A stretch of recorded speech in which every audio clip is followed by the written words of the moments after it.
మనకు టైం తక్కువగా ఉంది. కాలనీ కూడా మన మండలం కూడా పెద్ద మండలము. దాంట్లో ఓటర్లు కూడా చాలా ఎక్కువ మందిగా ఉంటారు కాబట్టి మాకు 2-3 మండలాలు వెళ్తే మనం 3 మండలం ఉన్నట్ల. సో ఆ రకంగా ఉంటుంది కాబట్టి మీరందరూ కూడా గ్రామాల్లోకి వెళ్ళాలా. గ్రామాల్లోకి వెళ్ళినప్పుడు చిన్న చిన్న సమస్యలు ఉంటాయి, ఎదురైతా ఉంటాయి. మనం మాట్లాడినప్పుడు మన వాళ్ళ దగ్గర నుంచి కూడా కొంత అసంతృప్తిగా కావచ్చు, లేకుంటే కొంచెం అలిగినట్లు కావచ్చు, మాట్లాడేవి వస్తూ ఉంటాయి. దయచేసి మనము వాళ్ళందరినీ కూడా ఒక్కొక్కరిగా మాట్లాడుకొని మా నుంచి మేము మాట్లాడేది ఏమైనా ఉంటే దయచేసి పిలుచుకొని వచ్చి అమ్మ కావచ్చు, మేము కావచ్చు, మండల నాయకులు కావచ్చు, ఎవరు అందుబాటులో ఉంటే వాళ్ళతో దయచేసి మీరు అందరూ కూడా మాట్లాడిస్తారని, మాట్లాడించి ముందుకు నడిపిస్తారని చెప్పి కూడా నేను మీ అందరి దగ్గర నుంచి కోరుతున్నాను. మరి దాంతోపాటు మొత్తం ఉన్న ఇప్పుడు ఇందాక మనకు వెంకటరామన్న చెప్తున్నాడు, ఉన్న అన్న మండలాల్లోకి రూరు మండలం పెద్దది. ఇక్కడ ఏదో మేము 10,000-20,000 మెజార్టీలు తెచ్చుకుంటామని చెప్పి అవతల పక్కన ప్రగల్భాలు పలకడం జరుగుతుంది. 10,000-20,000 ఒక దాచాకుడు కానీ పెట్టుకోండి. ఇదే మాట గ్రామాల్లో తీసుకోండి, మనోళ్ళకి చెప్పండి, అవతలకి చెప్పండి. ఈ నియోజకవర్గం ఉన్నంత వరకు, మేము రాజకీయాల్లో ఉన్నంత వరకు ఈ నియోజకవర్గంలో కూడా ఎమ్మెల్యే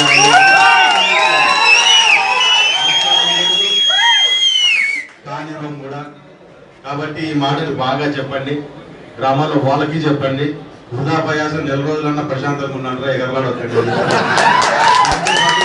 కూడా చెప్పండి. 4 రోజులు టైం ఉంది తప్ప 4 రోజులు దాటిన తర్వాత ఖచ్చితంగా ఏమన్నా మా మంచి పొరపాట్లు ఉంటే అవి సర్దుకొని మేమంతా అవన్నీ ఇది చేసుకోకపోతాము. కష్టకాలం అంతా కలిసి ఉన్నారు, ఏదో సుఖాలు మనం ఒకరినొకరు చూసుకోలేకపోయిండొచ్చు, పొరపాటు చేసుకున్నాం, నెగ్లెక్టే చేసిండొచ్చు అని దయచేసి పెట్టుకోవద్దండి. రేపు వచ్చే కాలం మందే మంచి కాలం వస్తుంది, దాంట్లో ఏమన్నా ఇప్పుడు పొరపాటు చేస్తే దాన్ని సర్దుబాటు చేసుకుంటామని చెప్పి కూడా మీరు అందరూ వాళ్ళకందరికీ నా మాటగా అమ్మ మాటగా మీరు అందరూ తెలియజేయాల్సిందిగా కూడా మేము అందరూ కోరుతున్నాము. సో ఈ రకంగా గ్రామాల్లోకి వెళ్ళి ఒక్కొక్కరిని కలుపుకొని ఏమైనా చిన్న చిన్న సమస్యలు ఉంటే కూడా మీరు ఏమైనా సరే ధైర్యంగా ఒక మాట హామీ ఇచ్చి మాకు కూడా ఈ రకంగా మేము చెప్పొచ్చినాం, మీరు ఖచ్చితంగా చేయాలని చెప్పి రేపు పొద్దున ఎలక్షన్ అయిపోయినాక తెలుగుదేశం గవర్నమెంట్ వచ్చిన తర్వాత ఇక్కడ మళ్ళా మనం ఎమ్మెల్యే గెలిచిన తర్వాత మళ్ళా వచ్చి కూర్చొని ఈ రకంగా మనం చేసుకున్నాం, ఆ రోజు మాట చెప్పొచ్చినాం మేము గ్రామంలో అని చెప్పి ఎవరైనా సరే వస్తే ఖచ్చితంగా దాన్ని ఇది చేసుకుంటామని చెప్పి కూడా మేము ఈరోజు తెలియజేస్తున్నాము. కాబట్టి ఏమి మీరు ఎక్కడ ఇది కావద్దండి, అవతల పంక ఢిల్లీకి మాట్లాడుతూ అంటారు, ఎక్కడ పంక కావద్దు. ఎలక్షన్ అంతా ఇంకా మంచి చేతుల్లోనే ఉంది, ఎక్కడ ఏం పోలేదు. మొత్తం ఎలక్షన్ బ్రహ్మాండంగా నడుపుకోగలుగుతాము. ఈరోజు తెలుగుదేశం పార్టీలో ఉన్న కార్యకర్తలకు కావచ్చు, నాయకులకు కావచ్చు, ఉన్న వాళ్ళకున్న ఎనర్జీ ఒక పవర్ ఏంటంటే ఎలక్షన్ ని బ్రహ్మాండంగా నడుపుకోగలుగుతారు. అంటే సమస్యని బాగా బ్రహ్మాండంగా సాల్వ్ చేసుకోగలుగుతారు, కలుపుకోగలుగుతారు. సమస్య వచ్చినప్పుడు అందరూ ఏకమై దానికి ఎదురు తిరుగుతామని చెప్పి కూడా ఈ సభలో ఇది గుర్తుపెట్టుకోవాలి మీరు అందరూ.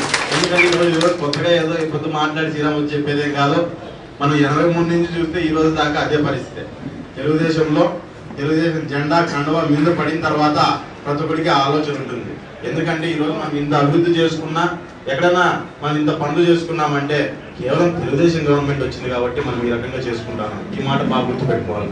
దాంట్లోనూ ముఖ్యంగా జరిగిన కాలంలో మనంతా టౌన్లో ఉండడము, ఈ రకంగా ఉండి కంటిన్యూగా అపోజిషన్ ఉండడము, ఈ రకమైన సమస్యలు. ఎందుకంటే మా మండలాల కంటే ఎక్కువ రోజులు అపోజిషన్ ఉంది, మండలం ఎక్కువ రోజులు అపోజిషన్ లో ఉంది మండలం. సో చాలా మంది ఏంటంటే గవర్నమెంట్ వస్తే ఏదో మనకు ఉంటుంది అనే ఒక భావనలో ఉంటారు. ఒక్కసారి ఏదైనా కొంచెం తక్కువ జరిగేదానికి వాళ్ళు కూడా ఒక ఫీలింగ్ లో ఉంటారు.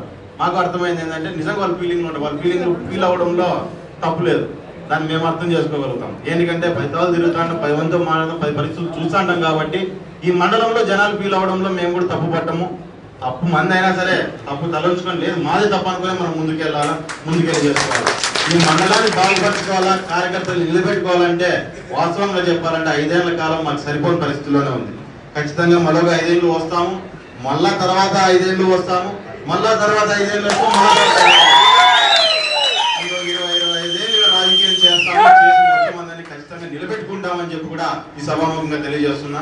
ఎవరైనా అటు వెళ్తాను ఇటు వెళ్తాను అన్నప్పుడు వాళ్ళకి చెప్పండి, మంచి కాలం మనకు ముందుంది, మీరు ఎక్కడ ఇది కావద్దని చెప్పండి. మరి దాంతో పాటు మీరు కూడా ఒకే ఒక మాటతో ఈరోజు గ్రామాల్లోకి వెళ్ళాలా, ఒక హామీతో మీరు ముఖ్యంగా మన గ్రామాల్లోకి వెళ్ళాలా. మన రూరల్ మండలం అన్నప్పుడు ముఖ్యంగా నీటి సమస్య దండిగా ఉంటుంది అనమాట.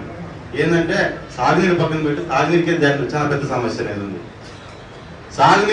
తాగునీటిది ఒకటే విషయం చెప్తాను. ఈ మండలం మొత్తము ఇంటింటికి కుళాయి ఇస్తాము. ఈ మాట, ఈ హామీతో మీరంతా గ్రామాల్లోకి వెళ్ళండి. ఇది కూడా ఇంత ధైర్యంగా ఎందుకు చెప్తానని చెప్తున్నా, నేను ఇచ్చే హామీ కూడా ఆల్రెడీ సర్వే చేయించుకొని టెండర్ పిలిపించుకొని టెండర్ కూడా అయిపోగొట్టుకొని ఈరోజు రేపు మన సర్వేతో మనం ముందుకు పోతాము. అన్ని ఆల్మోస్ట్ పని అయిపోయింది. మనకి ఎలక్షన్ అయిపోయేలో ఒక రకంగా సర్వే అయిపోయింటుంది, మనకు రిజల్ట్ వచ్చేలోపు ఒక రకంగా పైప్ లైన్ అయిపోయింటుంది. ఆటి నుంచి నెలల 2 నెలల్లో ఖచ్చితంగా ప్రతి ఇంటి దగ్గర కుళాయిలో నీళ్లు తుంగిస్తాం. కాబట్టి ఈ హామీని గట్టిగా మీరు గ్రామాల్లోకి తీసుకెళ్ళండి, ప్రజల్లోకి తీసుకెళ్ళండి. దాంతోపాటు ఏమైనా చిన్న చిన్న ఇవి ఉన్నప్పటికీ మీరంతా వాళ్ళతో మాట్లాడి మా దృష్టికి తీసుకొచ్చి మీరందరూ కూడా బయటకు వచ్చి మీరంతా ఒక సైనికుల్లాగా పనిచేసి ఖచ్చితంగా మరొకసారి ఈ నియోజకవర్గంలో టీడీపీ జెండాని రెపరెపలాడిస్తారని చెప్పి కూడా ఈ సభాముఖంగా కోరుకుంటూ ఎలక్షన్ ని ఖచ్చితంగా ఈ 4 రోజులు ఏమైనా చిన్న చిన్న పనులు ఉన్నా దయచేసి కొంచెం పక్కన పెట్టేసి ఎలక్షన్ చేసుకుందాము. ఈ 4 రోజుల్లో మనం మనసుని మనం పని చేసుకుంటే 5 ఏళ్ళు సుఖంగా ఉండొచ్చు. సుఖంగా ఉండొచ్చు అంటే నేను ఒకటి చెప్తాను, నేను మీకు లాభం చేయకపోయినా నేను నష్టం చేయలేను. అసలు నేను లాభం చేయకపోయినా నష్టపోవాలో ఇబ్బంది పెట్టాలని ఆలోచన చేయాలి. కానీ ఒకవేళ ఆ గవర్నమెంట్ అంటే ఏంటంటే బాగా ఆవరావరు మీద ఉన్నారు, వాళ్ళు కూడా పవర్లో లేరు కదా, ఆవరావరు మీద ఉన్నారు. ఒక్కసారి వచ్చి కింద పడితే ఏ రకంగా ఉంటుందో ఒకసారి ఆలోచన చేయండి. గ్రామాల్లో జనాలు కూడా అది కరెక్ట్ గా అర్థమయ్యేటట్టు ఒక్కసారి వచ్చి కింద పడితే ఏ రకంగా ఉంటుంది. మీ మండలాల్లోనే ఎగిరేసి నరుకుతామంటారు, పంటేసి కొడుతామంటే ఎన్ని చెప్తారు కదలండి. ఏంది లేకనే నువ్వు ఇన్ని మాటలు మాట్లాడుతుంటే ఎట్లా అనేది నాకు అర్థమైంది. కాబట్టి ఎక్కడ మాకు పట్టు విడవకోకుండా మీరందరూ అదే మంచి కాన్సన్ట్రేషన్ తో ఈ ఎలక్షన్ ని బ్రహ్మాండంగా నడుపుతారని, వాళ్ళ ఆలోచన వాళ్ళ ఆశలు ఏవైతే ఉన్నాయో 10,000 వస్తాయి 20,000 వస్తాయని వాళ్ళ తాతలు దిగి వచ్చిన 10,000 20,000 తెచ్చుకోలేరు. ఏదైనా బ్రహ్మాండంగా మీరు వచ్చే ఈ ఎలక్షన్ లో ఖచ్చితంగా టీడీపీకినే మంచి మెజార్టీ తెప్పిస్తారని చెప్పి కూడా మీ అందరి దగ్గర నుంచి ఆశిస్తూ, మీరందరూ కూడా మేము ఎమ్మెల్యేలు మేము వేసినాం సీటు, మా సీటు అనే దాంట్లో మీరు కూడా గ్రామాల్లోకి వెళ్ళి పనిచేయాలా. 5 ఏళ్ళు మనం నిద్రపోయినాము, మన పనుల్లో మనం ఉన్నాం, మన టైం అనేది ఇదైపోయింది. అవతల పక్క కూడా వాళ్ళ గవర్నమెంట్లో లేకపోవడం వల్ల, వేరే పనులు అనేది లేకపోవడం వల్ల పూర్తిగా వాళ్ళు దీంట్లో ఉన్నారు. మనం లోన్ కోసం కొట్టుకుంటామో లేకుంటే చిన్న దీనికోసం కొట్టుకుంటామో, తిట్టుకుంటామో, ఏం చేసుకుంటామో అది ఏది ఉన్నా 4 రోజుల తర్వాత మళ్ళీ కొట్టుకోవడం మొదలు పెడతాం. కొంచెం మన మధ్య ఏముండే ఈ 4 రోజులు వదిలేసి 4 రోజుల తర్వాత మళ్ళీ మొదలుకొద్దాం, అంతే మొదలుకొద్దాం, కొట్టుకుందాము, మేము మళ్ళీ మేము గిట్టొస్తాము, ఏందో అట్లా ఇట్లా బుజిగించుకుంటాము, కప్పు చెప్పుకుంటాము, ఏం చేసుకుంటామో రేపు పొద్దున మళ్ళీ చాలా వరకు సమస్యలు తీర్చుకునే ప్రయత్నం చేద్దాం. ఈసారి ఏమైనా పొరపాట్లు అంటే పొరపాటు మళ్ళీ జరుపుకోకుండా మనం ప్రయత్నం చేసుకోవాలి. దీని నుంచి నేర్చుకొని రేపు పొరపాటు జరుపుకోకుండా దాన్ని పూర్తిగా దాన్ని ఇచ్చేసుకుంటాం. దయచేసి 4 రోజులు ఎలక్షన్ మీద కాన్సన్ట్రేట్ చేయండి. దాని తర్వాత ఏ సమస్య ఉన్నా ఒక్కొక్కటిగా మనం తీర్చుకోవడానికి మనకు ఒక అవకాశం వస్తుంది. ఈరోజు మనం ఇబ్బంది పెట్టుకున్నామంటే ఈరోజు అసంతృప్తి కానీ ఏవైతే సమస్యలు జరగలేదనే ఒక బాధ మనకుంటుందో అది ఎప్పటికీ మన గుండెల్లో నిలిచిపోతుంది. ఏంటికంటే అవతల వచ్చిన తర్వాత మన పని జరగదు, అసంతృప్తి ఇచ్చేవాడు ఎవడేం లేదు, వాళ్ళకి నిండి ఉన్నారు జనాలు, వాళ్ళు చేసుకునేది ఎక్కువైపోతుంది, మళ్ళీ మనకు వచ్చి చేస్తారనేది కళ. కాబట్టి దాన్ని పక్కన పెట్టి ఏదైనా సరే మొత్తం అందరూ పనిచేసి ఖచ్చితంగా ఈ ఎలక్షన్ బ్రహ్మాండంగా పూర్వమానంలో జరిపిస్తారని చెప్పి ఆశిస్తూ, ఓటర్ లిస్టు ముఖ్యంగా 15 సాయంత్రం దాకా ఓటర్ లిస్ట్ ఎక్కించేది కూడా లాస్ట్ లో అయిపోతుంది. అక్కడి నుంచి ఇంకా ఓటర్ లిస్ట్ ఎక్కించేది ఏమీ ఉండదు, కాబట్టి ఇచ్చేదే ఉండదు.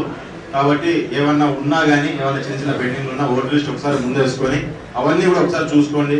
ఒకసారి గ్రామంలోకి వెళ్ళినప్పుడు మనకు అర్థమైపోతుంది. ఈ రోజు రేపు ఏమైనా గ్రామంలోకి పోయినప్పుడు ఎవరు ఉన్నాయనేది అవన్నీ కూడా తీసుకొని అవన్నీ కూడా ఎక్కిస్తారని చెప్పి కోరుకుంటున్నాము. మన దాంతోపాటు ఒక విషయం బాగా గమనించాలా, గెలుస్తామనే నమ్మకం ఉంటే ఓట్లు తీసేసే పని లేదు. వాళ్ళందరినీ ఓట్లు తీసేపించాలా పెట్టాలనుకొని ఒక దీంట్లో పోతున్నారు. మనం ఇంకా ఏమన్నా నిజంగా గ్రామాల్లో లేని వాళ్ళు ఏమన్నా లిస్టు పెడదామని చెప్పి మనం ప్రయత్నం చేస్తా అంటే డిసెంబర్లో నవంబర్లో పెట్టి పారేసినారు నాయనలు, ఏం తీసి పారేస్తారు అట్లున్నారనమాట. వాళ్ళు చాలా ఫాస్ట్గా ఉన్నారు. కాబట్టి అవన్నీ కూడా మీరు అర్థం చేసుకోండి. చాలా క్రిమినల్గా ఆలోచన చేస్తున్నారు. అవన్నింటినీ కూడా ధీటుగా మనం ఎదుర్కోవాలా, ఓటుతోనే మనం ఎదుర్కోవాలా. ఈ మాటను బాగా గుర్తుపెట్టుకొని మీరు గ్రామాల్లోకి వెళ్ళండి. ఎక్కడైనా చిన్న చిన్న ఉంటే కూడా ఈ ఓట్లు ఏమన్నా పెండింగ్ ఉంటే కూడా అవన్నీ ఇచ్చి తిరిగి మళ్ళీ ఎక్కించడానికి 15వ తారీఖు దాకా ఉంది. కాబట్టి 15వ తారీఖు లోపు అందరూ కూడా 5 రోజులు కరెక్ట్గా ఇది చేసుకోండి. అంటే ఎలక్షన్ కూడా 4 రోజులు ఉంది కదా, నేను ఆలోచన పెట్టుకోవద్దంటే 2 రోజుల ముందే ప్రచారం అయిపోతుంది, 2-3 రోజుల ముందునే మధ్యలో నామినేషన్ 1 రోజు ఎగిరిపోతుంది. అట్లా ఒకటి చూసుకుంటే అంత తీసేసినా 20 రోజులు ఉంటుంది టైం కరెక్ట్గా. 20 రోజులు ఉంటుంది కాబట్టి 20 రోజులు ఎవరికి వారు మనం పని చేసుకోవాలి. సమయం తక్కువ ఉంది, క్యాండిడేట్ వస్తుందిలే మాట్లాడదాము, శ్రీరామ్ వస్తాడులే మాట్లాడదాము, సునీతం వస్తుందిలే అనేది పెట్టుకోదండి. మీరే క్యాండిడేట్లు, మీదే ఎలక్షన్. ఈ మాట బాగా గుర్తు పెట్టుకొని మీరు గ్రామాల్లో ఇవ్వండి. ఇది మనసులో ఉండాలి. మనకు మా ఎలక్షన్ మేమే క్యాండిడేట్లు అనేది మనసులో పెట్టుకుంటేనే మనం ఈ 4 రోజుల టైంలో మనం ఎలక్షన్ చేసుకోవడం చాలా సులువు అయిపోతుంది. కాబట్టి మీరందరూ కూడా ఒక మంచి మెజార్టీని ఈ రూరల్ మండలం నుంచి ఇచ్చి ఈ రూరల్ మండలాన్ని మరింత అభివృద్ధి పదంలో మీరు నడిపిస్తారని, ఈ రూరల్ మండలం ప్రజల్ని మరింత అభివృద్ధి చేసుకోవడానికి ఒక అవకాశాన్ని మేము చేయడానికి ఒక అవకాశాన్ని ఇస్తారని కూడా ఈ సభను కోరుకుంటూ ఈ అవకాశాన్ని ఇచ్చినందుకు మీలో ప్రతి ఒక్కరికి పేరు పేరున ధన్యవాదాలు తెలియజేసుకుంటూ సెలవు తీసుకుంటాం.